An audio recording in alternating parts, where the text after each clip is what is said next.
पश्चिम बंगाल के रेजीनगर थाना क्षेत्र में पुलिस ने एक बार फिर बम बरामदगी का बड़ा खुलासा किया है। बताया जा रहा है कि इससे पहले भी इसी इलाके में भारी मात्रा में बम बरामद किए गए थे। वहीं बम बनाने के दौरान एक व्यक्ति की दर्दनाक मौत भी हो चुकी थी। इसी गंभीरता को देखते हुए बेलडांगा एसडीपीओ उत्तम गरई के नेतृत्व में एक स्पेशल टीम का गठन किया गया। टीम ने रेजीनगर के चैत्यानी घोष टोला में बम स्क्वाड के साथ छापेमारी अभियान चलाया। छापेमारी के दौरान भारी मात्रा में बम और बम बनाने के उपकरण बरामद किए गए हैं।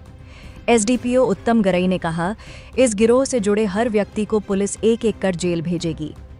আমাদের রেজিনগর থানার যে ছেতিয়ানি ঘোষপাড়া দাঁতপুর জিপির মধ্যে যে গ্রামটি আছে সেই গ্রামে কিছুদিন আগেও একটি ঘটনা ঘটেছিল। আপনারা জানেন, একটা বোম ব্লাস্টে করে একজন মারা গেছিল, সেটা একটা স্পেসিফিক কেস করা হয়।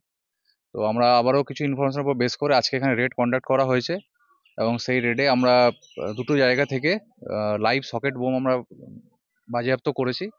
একটা জায়গায় দু বস্তা মানে দুটো আপনার যে জারিকিন হয় সেই জারিকিন সকেট বোম আছে, আনুমানিক 20 থেকে 25টি সকেট বোম আছে। এছাড়া আরেকটি জায়গা থেকেও কিছু রেমনেন্টস ও কিছু লাইভ সকেট বোম পাওয়া গেছে। দুটোই আমরা বাজেয়াপ্ত করেছি এবং এটা প্রপার সিজার লিস্ট করা হবে এবং স্পেসিফিক কেস করা হবে। যারা যারা এর মধ্যে ইনভলভ আছে তাদের প্রত্যেকের নামে আমরা স্পেসিফিক কেস করব এবং তাদেরকে পরে কাস্টডিতেও নেওয়া হবে।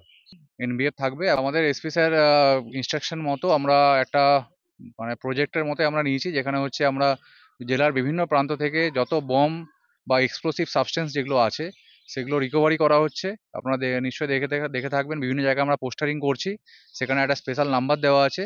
সেই নাম্বারে কেউ কোনো ব্যক্তি যদি আমাদেরকে কোনো ইনফরমেশন দেয়, সেই ইনফরমেশনের মাধ্যমে আমরা রেড করব এবং তার পরিচয় গোপন রাখা হবে।